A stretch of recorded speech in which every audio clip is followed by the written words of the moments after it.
आज मैं एक ऐसी कहानी सुनाने जा रही हूँ जो आपके होश उड़ा देगा। कहानी का नाम काली छाया। स्थान बिहार का एक दूर दराज गांव बेलवा। सन 1998 की बात है। गांव में एक पुरानी हवेली थी, बिल्कुल सुनसान खंडहर सा। लोग कहते थे वहाँ किसी समय चौधरी रणविजय रहा करते थे, जिनकी पत्नी रुक्मणी ने काला जादू सीखा था। एक दिन वो अचानक गायब हो गए। किसी ने न उसकी लाश देखी न उसकी परछाई। रुक्मणी को लोग डायन कहते थे। कहते हैं उसने अपनी आत्मा को अमर बनाने के लिए भूत बलि दी थी। रीना 19 साल की लड़की जो हाल ही में पटना से गांव आई थी, अपने दादी के पास गर्मियों की छुट्टियां मनाने। रीना को पुरानी हवेली देखने की उत्सुकता हुई। दादी ने चेताया, बिटिया शाम के बाद वहाँ न जाना, वहाँ रुक्मणी की छाया अब भी घूमती है। रीना हंसी, दादी ये सब पुरानी कहानियाँ हैं, अब ज़माना बदल गया है। लेकिन ज़माना भले बदला हो, रुक्मणी नहीं बदली थी।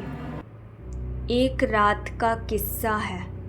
रीना अपने दोस्तों के साथ मस्ती करते हुए बोल पड़ी, चलो आज हवेली में जाकर वीडियो बनाते हैं, मज़ा आएगा।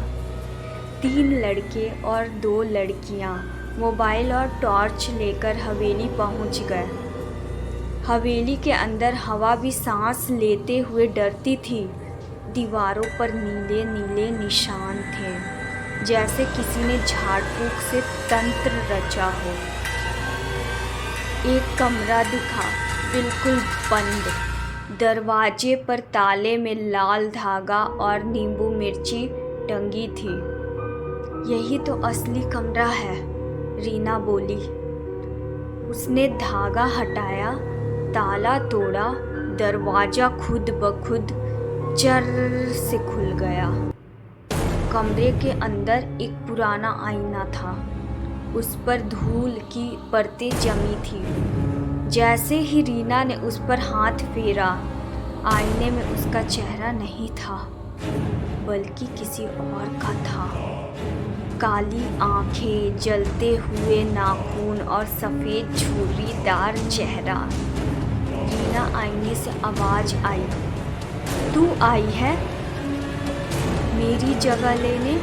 रीना डर के मारे चीख पड़ी, मगर आवाज़ गूंजती रही, अब तू नहीं जाएगी, अब तू मैं है और मैं तुझ में हूँ।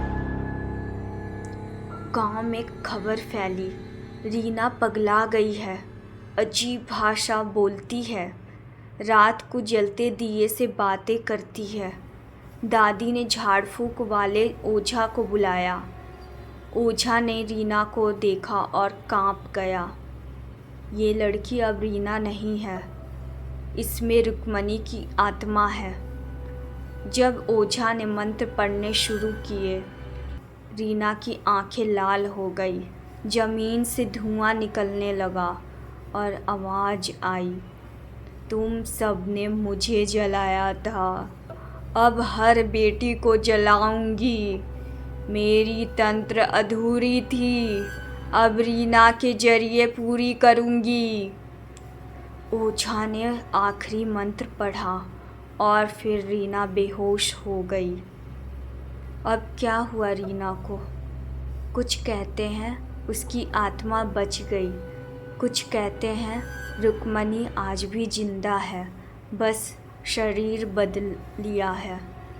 गांव में अब भी लोग हवेली के पास नहीं जाते, और जो जाते हैं वो लौटते नहीं। कभी किसी ताले को बिना पूछे मत खोलो, क्या पता उसके पीछे क्या छुपा हो।